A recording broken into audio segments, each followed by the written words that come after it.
G'day and welcome to the show. Now today I'm about to catch up with a good mate of mine, Jason Lock from Uneek 4x4. He has no idea why I've invited him down to the pub today for a beer, so we might as well find out. Lockie, come on in, mate. How are you? Good, Macca. Good to see you, mate. You too. What if I said to you, over the next week, you and I have the opportunity to take 3 camper trailers, a Jono's, a Goldstream and a Mars, into the Victorian Alpine Region, test them out, test ourselves out, but more importantly, have a good time? What would you say? Anything for a week in the high country with you, Macca. Ooh, good answer, mate. And there's a reward, but you can't have it just yet. What about you guys? Would you like to come along with us while we show you what's up down under? It's time to see this land of wonder. It's time to go and see what's up down under.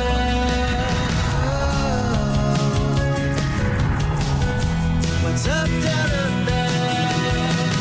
Thanks to our good mates at the Caravan Industry Association of Victoria, the first leg of our 3-part journey through the Victorian Alpine Region begins in the charming little town of Nudgee, where we'll be cooking up a storm around the campfire as well as looking for mud and mayhem out on the surrounding 4-wheel drive tracks of the town. From there, we'll head down to the misty mountainside town of Omeo via the Great Alpine Road for a ton of fun on some Whitewater rapids. Lockie and I began our trip at the sleepy little town of Nudgee, just over an hour's drive from Melbourne. And although we were spoilt for choices in regards to local 4-wheel drive tracks, we couldn't seem to make our minds up on where to go. So like all men in crisis, we went to the pub.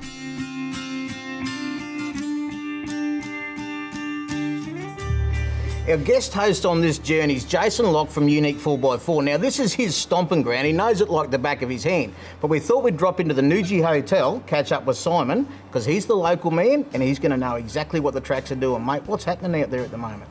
Well, track's pretty wet, mate. We've had a heap of rain. So make sure you got a winch handy. So it's pretty slippery? Very. What are the rocks like out there? Well, probably slippery too. Pretty slippery too, because they're wet as the mud.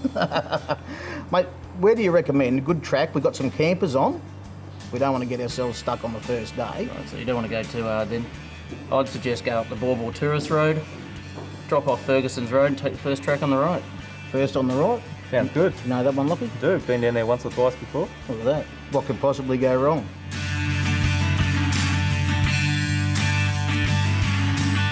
Well, thanks to Simon, we now knew which tracks to get stuck into, but we still needed a place to stay. So we got the Mars, the Jono's and the Goldstream campers, and we hit the road in search of the perfect camping location. About 15 minutes out of town, we came across a beautiful little campground by the name of Poplars Reserve, which we all decided was the picture-perfect location to call home for the night. The boys quickly got stuck into setting up the camp, and most importantly of all, we got the fire up and going.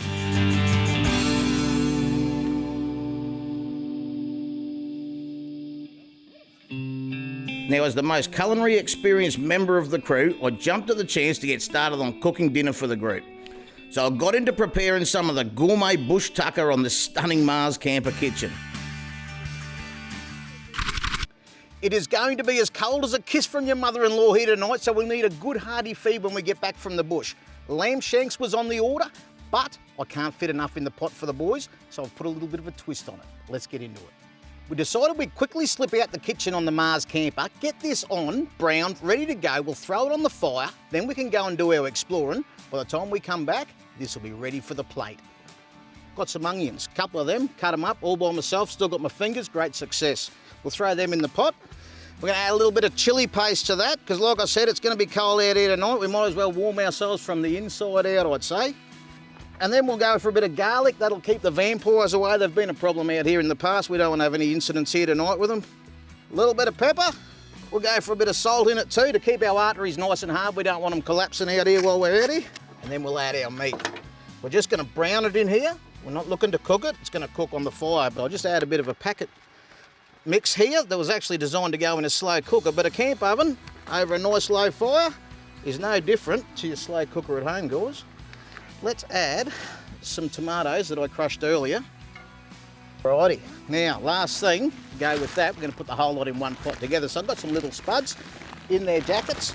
So I'll add them, give that a good mix in, and then I am going to put the lid on that, transfer it over to the fire that the guys got going a little earlier, and then we'll leave someone to keep an eye on it, give it a stir every now and then and make sure the fire doesn't go out, and we'll go and have a little explore and have a look around the area.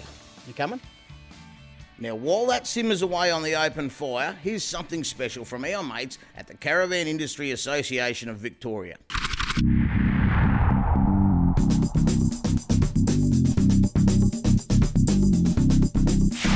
On previous episodes, we've talked about the importance of weight distribution and your tow ball weights. Now today, we want to actually elaborate to you what those important items are that will affect the weights. Externally, the water tanks are your major item that will affect your weight. As these water tanks are behind the axle here on this Caravan, that means when you load up these two 95 litre water tanks, the ball weight will be reduced. Other external items that will affect your weight is your tunnel boot, front boot and gas bottles, and also your hot water service, as this can be filled up with 23 litres of water. Internally, where you store all your items will have a major effect on your weight distribution, as you've got some front cabinets, your food and beverage in your fridge, and your kitchen cupboards. And in most caravans like this one, storage under your bed will have a major effect on your weights. To find out more about our caravan tips, go to gomakesomememories.com.au. After the break, we bite off a little bit more than we can chew out on the muddy tracks of Nudgee. What's up, Downunder?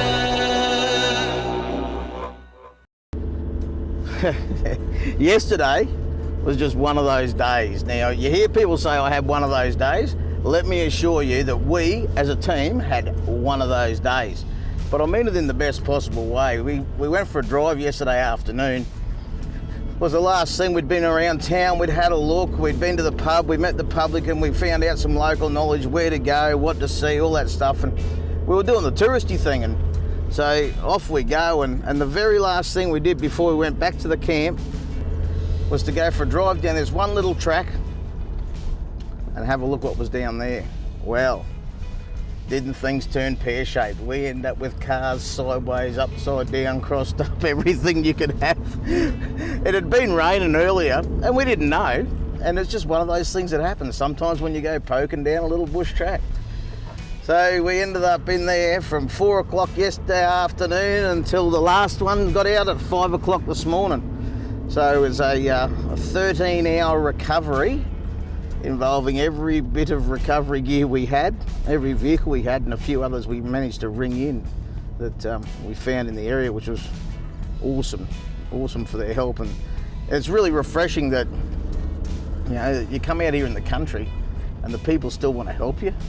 It's not like in the city where people don't even want to make eye contact. You know, out here, complete strangers will work into the night helping you just get out of some greasy little bush track that you probably, they would say, you shouldn't have gone down there in the first place, mate. But we didn't know what we were doing. We were just rolling down this track, and every other track we've been on was just fine, and it's just at this spot, well, it had had a little bit more rain than everywhere else, and no matter how much horsepower you got, if you got no traction, you ain't got nothing.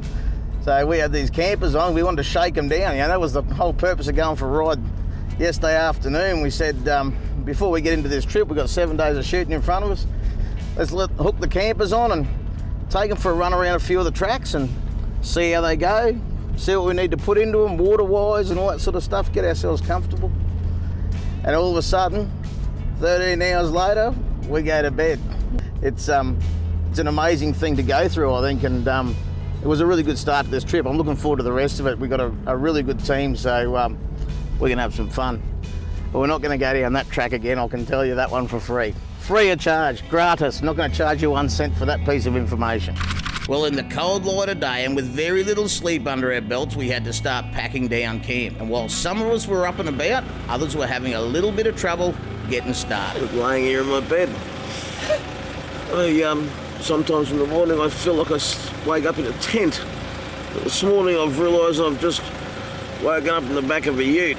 But it wasn't all bad news, because as it turned out, my culinary experiment from yesterday hadn't all been for nothing. Not bad? Not bad. Best ever? This is last night's dinner. Love it. Imagine how good this would have been 14 hours ago. Yep.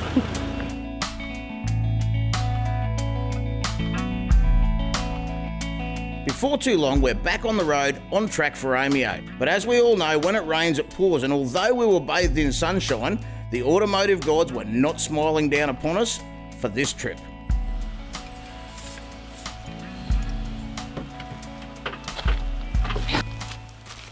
What's happened, Mitch? Not good. G'day, Macca. This is Harry, mate. Yeah, mate, gotcha. What's happening? Just a bit of an update, mate. Mitch is... He's got a flat tyre just going across a bit of that gravelly road there, just past the turn off to Bawbaw. We're just going to have a little setback here, take a little while to put a fresh tyre on there. We'll keep you updated with how we're going. Yeah, copy that, mate. We'll wait here. If you need us to come back, yell out and we'll try and get these things around. Keep me updated, mate. But out of nowhere came Celso from Mars Camper to save the day. Armed with his trusty car jack, Celso came and gave the boys a hand to put a new wheel on Mitch's car, and back on the track for Omeo we were. Great stuff, mate.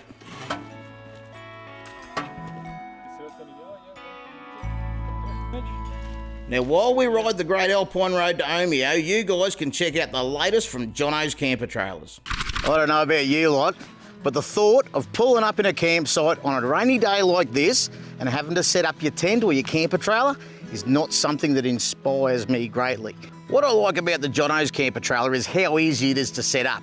I can pull up on a day like this and 2 minutes later have the whole thing set up, be in bed, warm, toasty, and most importantly, dry. Now, when I want to feed myself or do anything else that I need to do when I'm on the road, it's got it all in there for me too.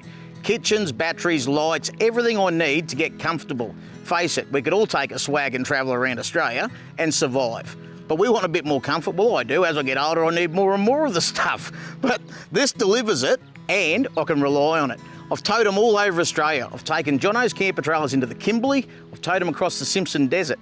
I've taken them to Cape York, and I've taken them to lots of places where people will say you shouldn't even take a camper trailer in there. But face it, I like to get up in the queen size bed, and I like to cook a decent feed when I'm out there too, and it delivers all that stuff. The other thing I love about the quick setup of the Jonos is that I'm into going fishing, I'm into sitting around the fire with the family, talking, laughing, spending some good quality, wholesome time. On this trip, I'm towing the Jonos Tourer, which is based on their off-road deluxe. The only difference is it's about ½ a metre longer, which gives me the walkway to let me walk up to the end of the bed rather than hopping over the side of it. Look, everything's simple at Jono's Camper Trailers, even their website. It's just campertrailer.com.au. Now, they hire them and they sell them, so the option's there. Whichever one suits you the best, get into it and have a go at it. Now, they tell me they're looking for more hire agents all over Australia as well. So if you want a little business in it, that could be up your alley. Hey, you know what? In the last couple of minutes I've been talking to you, I could have had this set up and been in there nice and dry. Thanks for holding me up. You should always purchase products and services from the members of the Caravan Industry Association of Victoria. Their code of ethics ensures that you will always receive quality and integrity. Find out more about who's a member by logging on to gomakesomememories.com.au. Coming up after the break, we get stuck into the beautiful town of Omeo. What's up, Downunder? We all know that life's luxuries never end at Nova Caravans, and that, my friends, is not going to change. But I'll tell you what could change shortly is your luck, because your mates at Nova have decided to give away a Bravo Caravan worth over $59,000. Inside the Bravo, you're going to discover a queen-size bed, full ensuite, single-piece roof, single-piece floor, and all the bells and whistles that you could possibly need to get out and enjoy yourself. So get online and enter at whatsupdownunder.com.au. Now, you can only enter once a day, but you can enter every day. So get busy and get on it.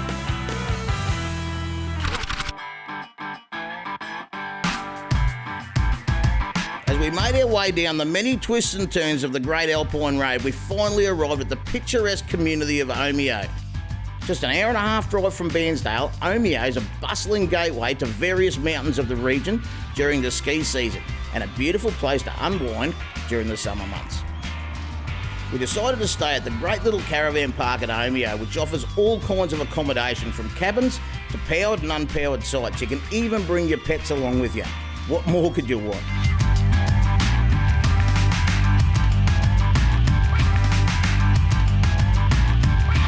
Now here's Daniel from the Caravan Industry Association of Victoria with a few more tricks and tips for you guys at home.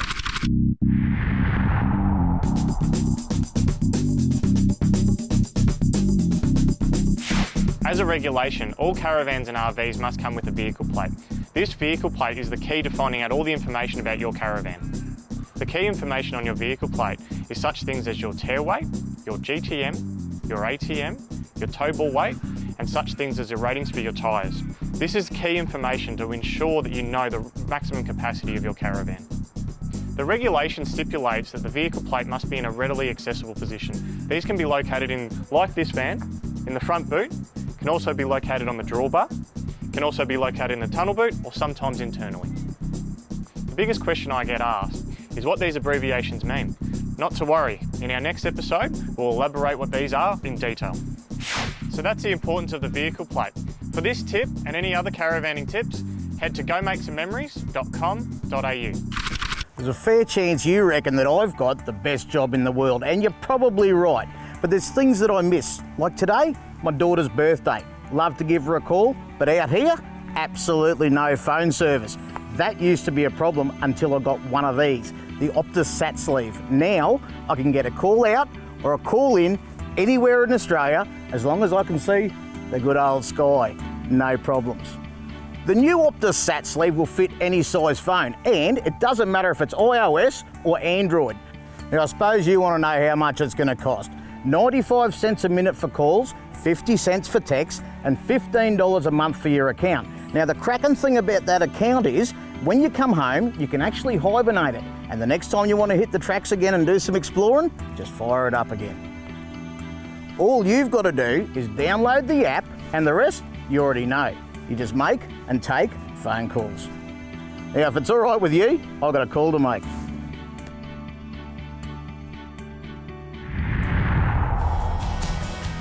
After the break, we slip into our wetties and get ready for some whitewater rafting in the Alpine National Park. What's up, down under?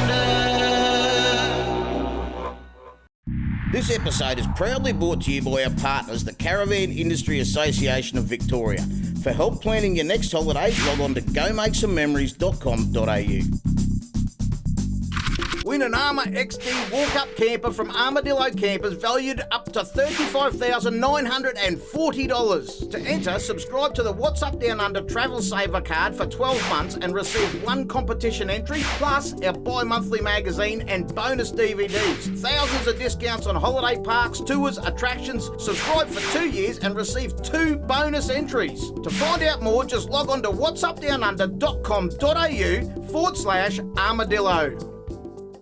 If you're purchasing a new caravan, then look for the RV Map manufacturer's key and you could win a Mitzi Triton. It's that easy. The RV Map manufacturer's key is a symbol of the manufacturer's commitment to build and supply product to all relevant Australian design rules, regulations and Australian standards. See your nearest dealer and you could be a winner. For more information on the RV Map manufacturer's key and your chance to win a Mitzi Triton, just go to letsgocaravanandcamping.com.au and follow the prompts.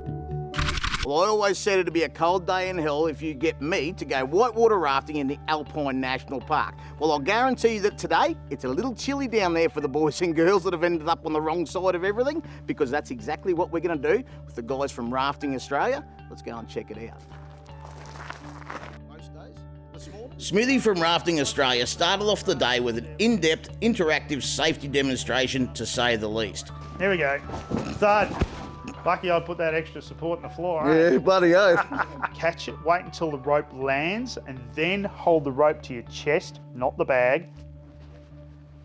Grab it. Beautiful. And it's a nice grippy floor, isn't it? It is. A little bit like that, both legs. It's a yoga move. You know how we did yoga early this morning? It was time to get the wetsuits on, a task which some members of the crew needed a little encouragement with. His mum's not here to help him. Someone's got to do it for him. Then it was down to the riverbank for a few last-minute tips from Smithy before finally taking the plunge into the chilly waters of the mighty Mitamita River. Bit of extra weight in the front today. Well, we made it this far. We are up the creek and I've got a paddle. Let's see what happens by the time we get to the other end. Let's see and hope we don't find the other stuff.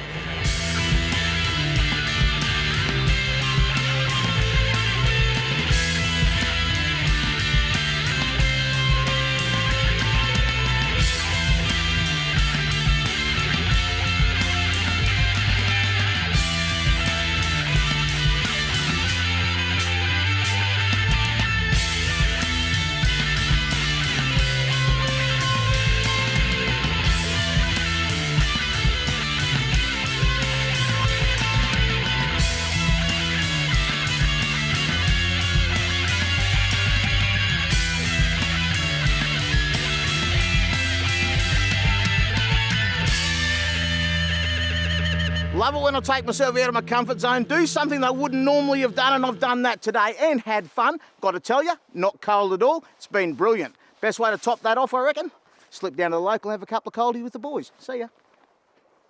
Well, how about that, boys and girls? Did you have a good time? I know I had a magnificent time. Lockie, what about yourself? Fantastic. Oh, and it's not even over yet, because next week we're going to explore more of the Victorian Alpine region as we show you what's up down under. What's up down under?